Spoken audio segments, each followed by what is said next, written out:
Make your future 미래 채널 마이앤.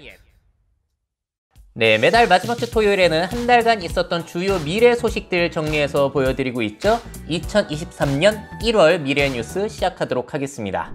네, 1월 달에 공개가 된 최첨단 기술 제품과 서비스들 모아봤습니다. 먼저 보스턴 다이내믹스사에서 아틀라스 새 영상을 공개해서 화제가 됐죠.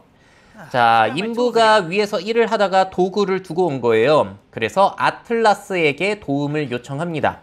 그랬더니 상판을 저렇게 집어가지고 호이짜 띄어서 저걸 위에 갖다 두는데 저걸 이제 길로 활용을 하겠다는 거죠. 그리고 도구가 담겨있는 가방을 저렇게 영차 들고서 계단을 오르고 있는데 저거 균형 잡는 게 얼마나 어렵겠습니까? 점프도 하고 있고 저걸 어떻게 주냐? 던져가지고. 그래도 넘어지지 않는다는 거예요. 정확하게 또 던져줬죠. 앞에 있는 거를 저렇게 쓰러뜨려가지고 계단으로 만든 다음에 여기에서 하이라이트가 또 나옵니다. 자, 540도 점프까지. 아니, 어떻게 영상이 공개가 될 때마다 이렇게 사람들을 놀래킬 수 있는지 이것도 참 신기한 것 같아요. 자, 비하인드 영상도 공개가 되어 있는데요. 일단 두 대의 카메라를 활용한다고 해요. 컬러 카메라랑 그리고 물체가 얼마나 멀리 떨어져 있는지 파악할 수 있는 뎁스 카메라로 주변 사물을 보고서 인식을 할 수가 있다는 것이죠. 자, 그것뿐만이 아니라 무거운 물건을 들고 균형을 잡는 것들을 이제 또 연습을 시킨 것이죠. 야, 저렇게 넘어지게 되면은 전선 빠지고 이래저래 다치니까 저렇게 고쳐줘야 되잖아요. 그러다 보니까 무작정 하는 게 아니라 디지털로 먼저 시뮬레이션을 거치게 됩니다. 그런 다음에 현실에 적용을 하게 되는 것이고, 이번에는 특히나 이 540도 회전이 굉장히 어려웠다고 해요. 1년 전만 해도 못했던 것이라고 하죠. 자, 그래서 목표는 인간이 할 수 있는 모든 일을 가능하게 하는 것이다. 그래야지만 재난 현장이나 그런 데서도 이 로봇이 활약을 할 수 있기 때문입니다. 자, 다음에는 또 어떠한 기능을 공개하게 될지 상당히 기대가 되는 부분이에요. 자, 다음 제품은 일본의 도코모사에서 선보인 날개 없는 프로젝션 드론입니다. 이거 재밌더라고요. 저렇게 풍선처럼 둥둥 떠다니고 있는데 날개도 없고 저렇게 앞에 영상을 보여주고 있는 거예요. 실내 공간이나 그런 데서 활용하기 참 좋을 것 같다라는 생각이 들고요. 재미난 점은 저렇게 이동을 할 때 프로펠러가 아니라 초음파 진동 모듈이 미세한 바람을 만들어서 이동을 하게 됩니다. 그러다 보니까 실내에서 활용을 한다고 하더라도 안전한 거죠. 손에 닿아도 위험하지 않기 때문에. 자, 그리고 뒤쪽에는 소형 프로젝터를 달아가지고 뒤에서 영상을 쏘는 방식이에요. 전시회라든지 이벤트라든지 안내라든지 뭐 여러모로 활용할 수 있지 않을까 기대가 되는 그런 방식이고요. 카메라를 달아서 촬영을 할 수도 있고 조금 오버스럽기는 합니다만 화상회의까지 가능하다라고 홍보를 하고 있습니다. 자, 이런 방식 어떠세요? 이벤트 관련된 곳이라면 한번 생각해 보셔도 좋지 않을까 싶은 그런 사례였습니다. 자, 다음은 제가 굉장히 많이 소개해드렸던 제가 좋아하는 제품이에요. 애트모프 윈도우라고 하는 디지털 창문 제품인데 원피스 에디션이 나왔습니다. 워낙에 이 원피스라는 애니메이션은 전 세계적으로 인기가 많다 보니까 그 배경을 디지털 창문에 넣어준 거예요. 뭐 워터7, 뭐 애니스 로비, 원피스에 나오는 유명 장면들 3가지를 선택할 수가 있다고 하고요. 단순히 정지되어 있는 게 아니라 저렇게 움직입니다. 그래서 실제로 그 공간을 내가 창문으로 보고 있는 듯한 느낌을 주는 거예요. 자, 인테리어 용도로 이렇게 해놓을 수가 있는 거예요.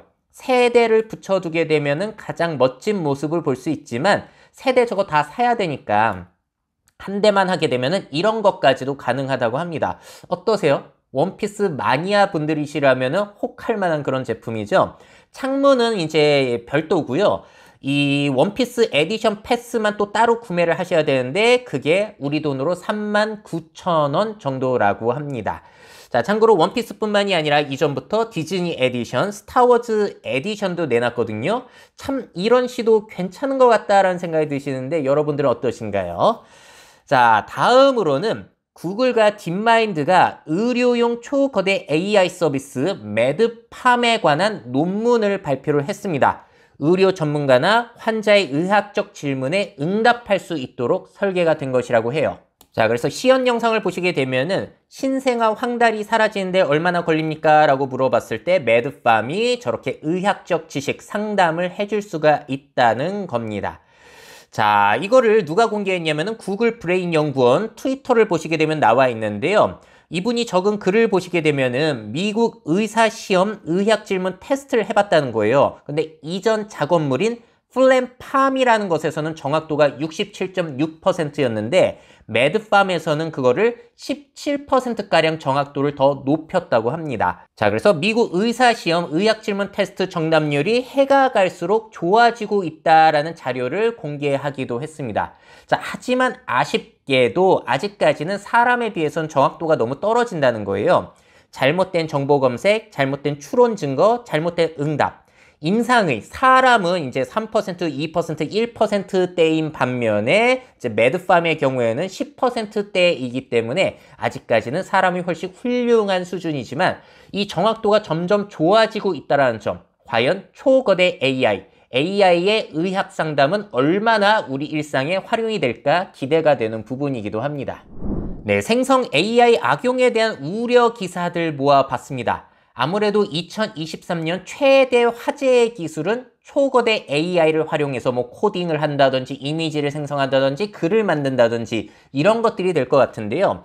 기사들이 나오기 시작했어요. 이건 체크포인트라는 곳인데 이미 챗GPT를 사용해가지고 사이버 범죄자들이 이상한 짓을 하고 있다는 거예요. 자, 여기서 공개한 자료는 뭐가 있냐면 다크 해커 커뮤니티에 이게 올라왔다고 합니다. 챗GPT 멀웨어의 이점이라고 해가지고 이게 뭐냐면요. 시스템 전체에서 뭐 마이크로소프트 오피스 문서, PDF, 이미지 12개의 일반적인 파일 유형을 외부로 전송하는 악성 코드를 뭘로 만들었다? 챗GPT를 이용해서 쉽게 만들었다라는 그런 글이 벌써 올라오고 있다는 겁니다. 자, 그러다 보니까 악용의 우려가 생겨나고 있는 거죠. 자, 여기에 대해서 테크크런치는 이런 기사를 내보냈어요. 챗GPT는 사이버 보안을 위협하는가? 자, 주요 내용들 정리해보자면은 기술 지식을 모르는 사람도 이제는 해킹을 할 수 있게 되지 않겠냐라는 우려인 거예요. 자, 요청을 살짝 수정하는 것만으로도 피싱 이메일 생성이 가능할 수도 있다. 또 보안연구원의 인터뷰 내용인데요. 챗GPT와 같은 툴이 사이버 범죄를 민주화할 것이라고 확신한다라는 인터뷰 내용을 실어놨습니다. 자, 근거는 이런 거예요. 외국어로 피싱 이메일을 작성하는 것도 점점 쉬워지고 별별 짓들이 가능해질 수 있다는 것이죠.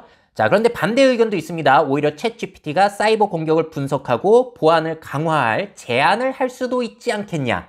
자, 그래서 우려되는 부분, 기대되는 부분도 있는데 분명한 사실은 사회가 이 생성 AI에 대해서 대비를 해야 한다는 점만은 분명한 것 같아요. 자, 그러다 보니까 세계 경제 포럼에도 이런 글이 올랐는데요. 생성 AI, 사회와 산업이 대비해야 할 게임 체인저라는 겁니다. 내용을 요약해보자면은 요즘 기술 부분 굉장히 침체되고 있잖아요. 해고도 많이 일어나고 있고. 근데 이런 초거대 AI, 생성 AI 쪽은 엄청난 투자가 이루어지고 있다는 겁니다. 자, 창조적인 AI는 사람들이 새로운 창의성의 물결에 흥분하게 만들긴 하지만 이 모델이 사회에 미치는 영향에 대한 우려가 있다. 자, 그래서 견제와 균형이 제대로 갖춰져야 한다라는 글이었어요. 이 생성 AI, 이렇게 이미지만 만드는 것만 보시더라도 예전에 비해서 그 정교함이라든지 사람의 말을 얼마나 잘 알아듣는지 너무 좋아지고 있잖아요. 자, 그래서 세계 경제 포럼의 글을 정리해보자면 이렇습니다. 크리에이티브 인력 상당수가 창조적 AI 때문에 일자리를 잃을 수도 있다. 자, 과연 그럴까요? 가짜 뉴스와 허위 정보를 생성하는 데 악용될 수 있다는 우려. 자, 그리고 AI 학습에 활용된 데이터는 동의 없이 인터넷에서 스크랩된 경우도 많은데 이거 어떻게 할 것이냐. 자, 그리고 이거 상당히 큰 화두가 될 것 같습니다. 중앙 통제 방식 아니면은 탈중앙 배포 방식. 어떤 쪽을 선택해야 되고 어떻게 대비해야 하는가. 자, 예를 들어서 오픈 AI사 같은 경우에는 중앙 통제 방식이에요. 그러다 보니까 여러 가지 악용이라든지 윤리적인 문제를 회사 차원에서 이제 차단을 할 수가 있는 거죠. 근데 반면에 스테빌리티 AI와 같은 것들은 이제 오픈 소스로 공개를 해버립니다. 그래서 여러분들이 이걸 활용해가지고 서비스로 만드세요라고 하면은 탈중앙 방식이기 때문에 그걸 활용해서 다양한 것들이 나오고 혁신이 일어날 수 있지만 통제가 어렵지 않겠냐는 거예요. 그래서 어느 방향으로 가는 것이 옳은 것인가에 대한 이야기가 앞으로 많이 진행이 되어야 한다는 것이죠. 자, 한 가지 사례로서 또 테크크런치 기사인데요. 이번 달 기사는 아닙니다. 작년 11월에 있었던 건데 AI 포르노 제작자에게 수익을 제공하려는 언스테이블 디퓨전이라는 게 있다는 거예요. 자, 근데 이건 뭘로 만든 거냐면은 스테빌리티 AI사의 스테이블 디퓨전 오픈소스를 활용해가지고 또 이런 것들을 하는 사람이 생겨났다는 겁니다. 자, 그런데 이 스테빌리티 AI사는 포르노 생성 활용을 명시적으로 금하고 있지는 않다고 합니다. 그러다 보니까 이 언스테이블 디퓨전이라는 그룹에서 자원봉사자를 모집해가지고 포르노 데이터를 수집한 거예요. 왜냐면은 원래는 야한 데이터 세트 비율이 3%도 되지 않아가지고 생성이 안 됐대요. 그래서 그걸 생성하려면은 포르노 데이터들을 모아야 되거든요. 한 사람이 못하니까 자원봉사자들이 다 뭉쳐가지고 그런 것들을 제공해 준 겁니다. 자, 근데 이렇게 진행하게 되면은 욕먹을 수도 있으니까 아동 포르노, 딥페이크 등을 금지하는 윤리적 포르노 커뮤니티를 지향하고 있다라는 발표를 이 언스테이블 디퓨전에서는 했다고 해요. 이렇게 오픈소스로 활용했을 때 문제가 생길 수도 있다는 겁니다. 자, 여러분들은 이런 생성 AI, 사람들이 또 어떻게 악용할 것이라고 예상하시나요? 그리고 그런 악용은 어떻게 막을 수 있을까요? 네, 이번 소식은 한국에서 KS 자율주행 분류를 따로 제정했다라는 소식입니다. 원래는 우리가 뭘 따르고 있었냐면은 미국 자동차 공학회 SAE 인터내셔널 자료를 근거로 해가지고 분류를 해왔거든요. 근데 여기 보시게 되면은 참 레벨 2와 레벨 3 분류가 좀 어렵습니다. 애매한 부분도 있어요. 자, 레벨 2 같은 경우에는 특징이 스티어링, 제동, 가속 지원과 차선 유지 기능이 되어야 되고 운전자가 운전을 해야 되는 거예요. 운전의 주도권이 누구에게 있다? 사람에 있는 게 레벨 2까지입니다. 그리고 운전자는 반드시 이러한 부분적인 자율주행 기능들을 감독을 해야 되는 의무가 있는 게 레벨 2예요. 자, 그래서 레벨 2는 많은 분들이 현재 이용하고 계시죠. 현대, 기아, 각종 자동차 회사들에서도 이런 기능은 제공하고 있습니다. 근데 보통은 핸들에서 손을 떼게 되면 경고가 울리기 때문에 꼭 핸들에 손은 쥐고 있어야 되는 이런 방식이죠. 자, 그럼 레벨 3는 뭐가 달라지는 거냐면은 기능이 요청할 때 운전자가 직접 운전을 해야 된다는 거예요. 자, 이때부터 운전의 주도권이 사람이 아니라 자동차에게 넘어가고 특정 상황에서는 자동차가 알아서 하다가 야, 여기서부터는 내가 운전 못하겠어 라고 신호를 보내주면 그때부터는 언제든지 사람이 운전할 준비가 되어 있어야 되는 게 레벨 3입니다. 자, 그리고 레벨 3는 교통 체증 시에 대리운전, 완전히 손 떼고 시선을 떼더라도 자율주행이 되는 기능이 있는데 문제는 뭐냐면은 제한된 환경에서만 자율주행이 가능하다라는 거예요. 자, 그러다 보니까 레벨 4부터 뭐가 달라지냐면은 레벨 4부터는 자율주행 기능이 운전자에게 운전을 요청하지 않습니다. 비상 상황이라든지 특수 상황에서도 스스로 운전할 수 있어야지만 레벨 4가 되는 거예요. 자, 그럼 레벨 5는 뭐냐? 완전히 모든 조건에서 자율주행이 가능한 완전한 상태를 레벨 5로 이제 분류를 해놓고 있습니다. 자, 근데 우리나라 체계는 그러면은 어떻게 달라진 것인가를 한번 살펴보자면요. 일단 이렇게 부릅니다. 레벨 1은 운전자 보조, 레벨 2는 부분 운전 자동화, 레벨 3는 조건부 운전 자동화, 레벨 4 고도 운전 자동화, 레벨 5 완전 운전 자동화. 우리나라 역시도 레벨 3부터 운전의 주도권이 차에게 넘어간다라고 보고 있는 건 똑같은데 이 레벨 3 자율주행에 붙는 조건이 좀 특별합니다. 이렇게 나와요. 예를 들어 자동 차선 변경 시 레벨 2에서는 손발을 떼더라도 눈은 운전 환경을 주시하여야 한다. 그런데 레벨 3에서는 눈도 뗄 수 있으나 시스템이 개입을 요청하면 운전자는 운전을 해야 된다는 거예요. 그래서 포인트가 어디 있냐면은 바로 눈에 있어요. 미국 자동차 공학회에서는 눈에 대한 이야기가 그렇게 나오고 있지 않거든요. 그래서 이렇게 보는 게 사실 더 명확할 수 있는 것 같아요. 눈으로 꼭 감독을 해야 되는 거면은 레벨 2까지, 눈을 딴 데 볼 수 있는 거면은 레벨 3가 그때부터 된다는 겁니다. 자, 그럼 연습 문제 한번 해볼까요? GM의 슈퍼 크루즈는 레벨 몇인지 한번 판단해 보시죠. 자, 지금 캐딜락에 적용이 되어 있는 GM 슈퍼 크루즈인데요. 크루즈를 사용할 때 손을 완전히 뗄 수 있습니다. 자, 각종 센서뿐만이 아니라 미국, 캐나다 일부 지역에 구축된 HD 맵을 이용하고요. 중요한 거는 차량 내 카메라가 내 눈이 전방을 주시하고 있는지 아니면 졸고 있지는 않은지를 파악할 수 있으니까 이렇게만 하면 완전히 손 떼고 운전을 알아서 해준다는 거예요. 자, 그렇다면 이 GM의 슈퍼 크루즈 레벨 몇일까요? 정답은 눈을 꼭 앞을 봐야 하기 때문에 레벨 2인 겁니다. 자, 그래서 핸들에서 손을 쥐던지 떼던지 그게 중요한 게 아니라 레벨 3가 되려면 뭐가 돼야 된다? 눈을 딴 데 볼 수 있을 정도가 되어야 한다는 거예요. 자, 그래서 레벨 3는 이런 겁니다.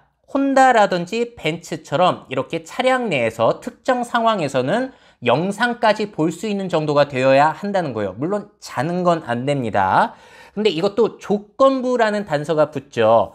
고속도로에서 최대 시속 60km 서행 상황에서만 이게 가능하다라는 한계점이 있습니다. 자, 그런데 고속도로에서 60km까지 자율주행되는 건 너무 박하다라고 해서 우리나라는 뭘 목표로 하고 있냐면은 고속도로 시속 80km까지 레벨 3 자율주행이 되도록 이제 준비를 하고 있는 거예요.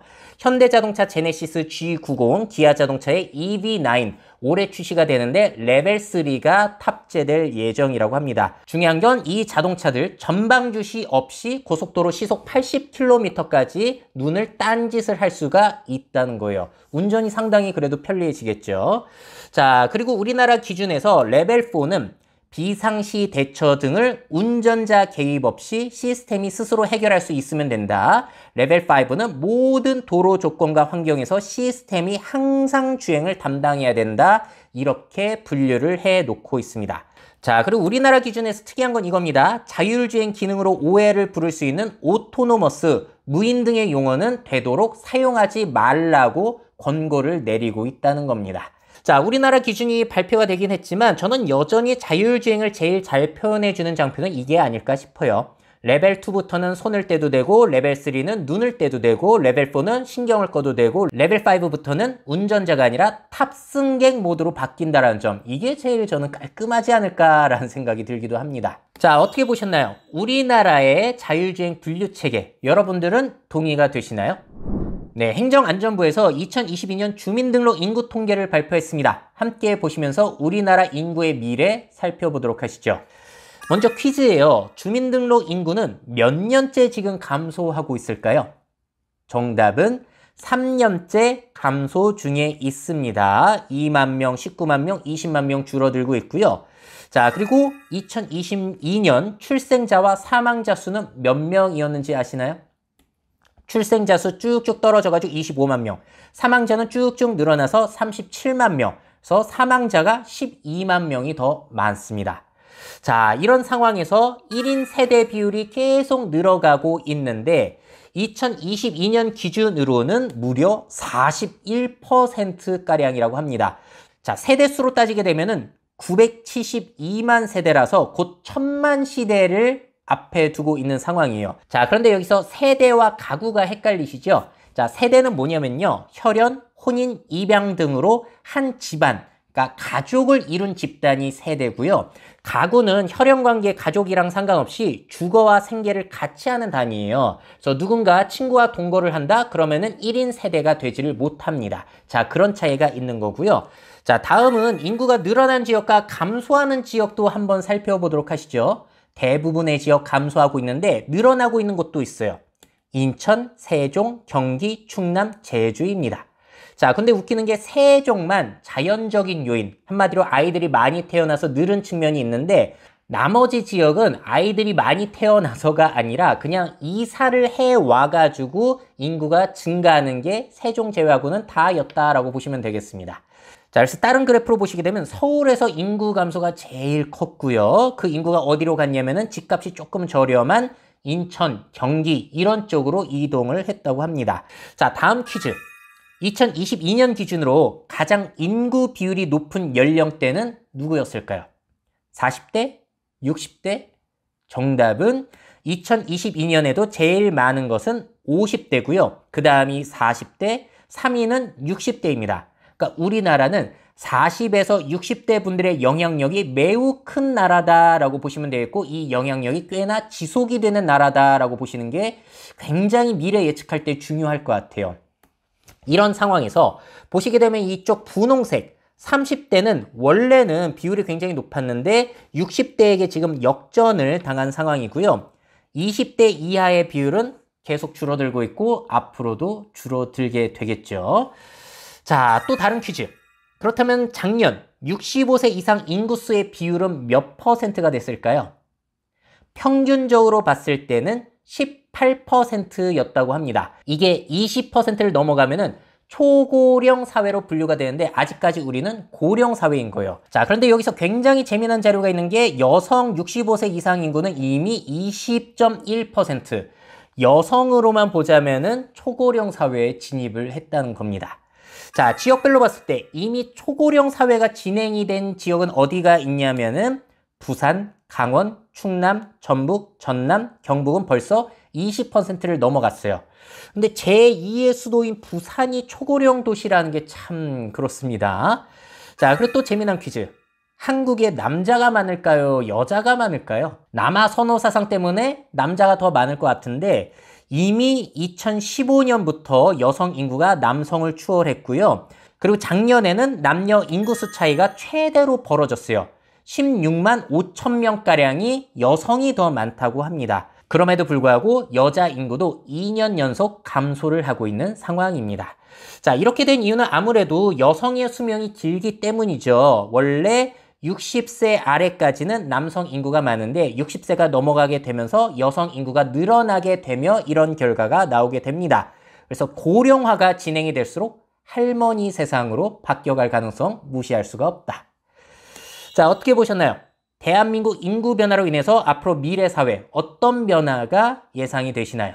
네, 주요 언론들에서 온난화로 위기를 맞은 스키 산업에 대한 보도를 내놨거든요. 한번 정리해 볼게요.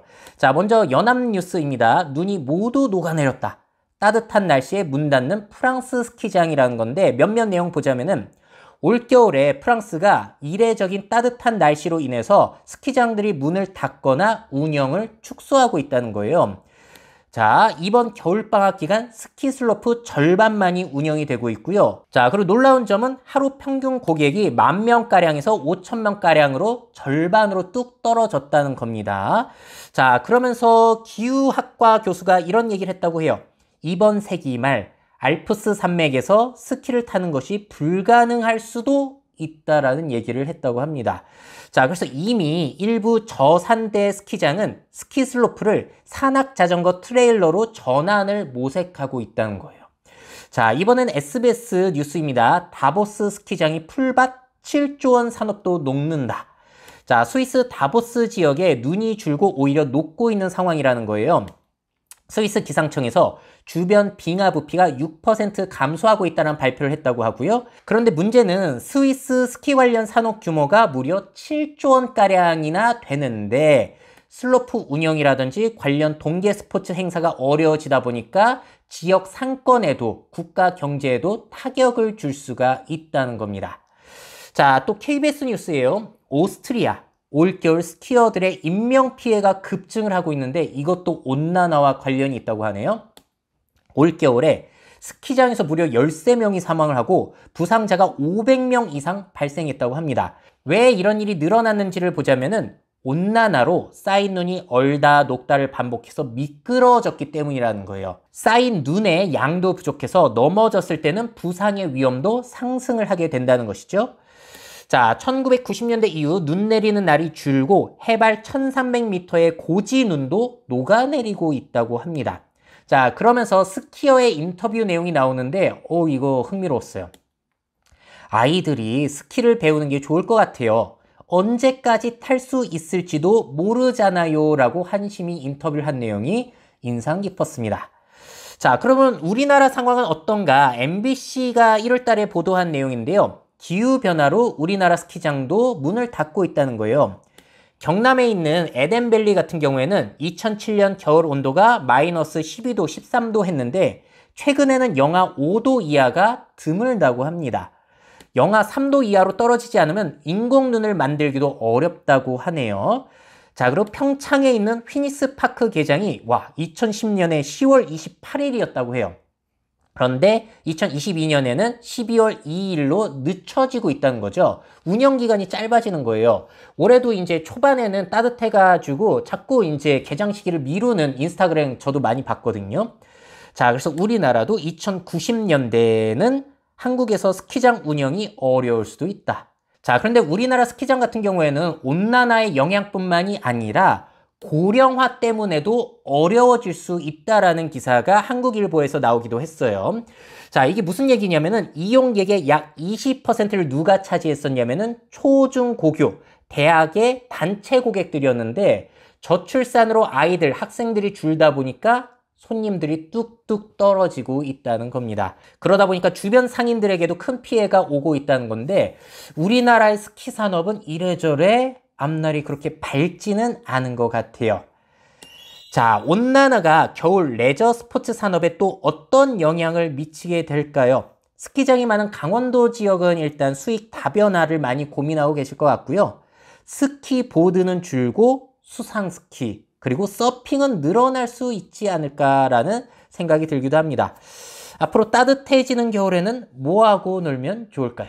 네, 이렇게 2023년 1월에 있었던 미래 뉴스들 모아서 전달드렸고요. 저는 또 다음 달 마지막 주 토요일에 소식들 묶어가지고 전달드리도록 하겠습니다.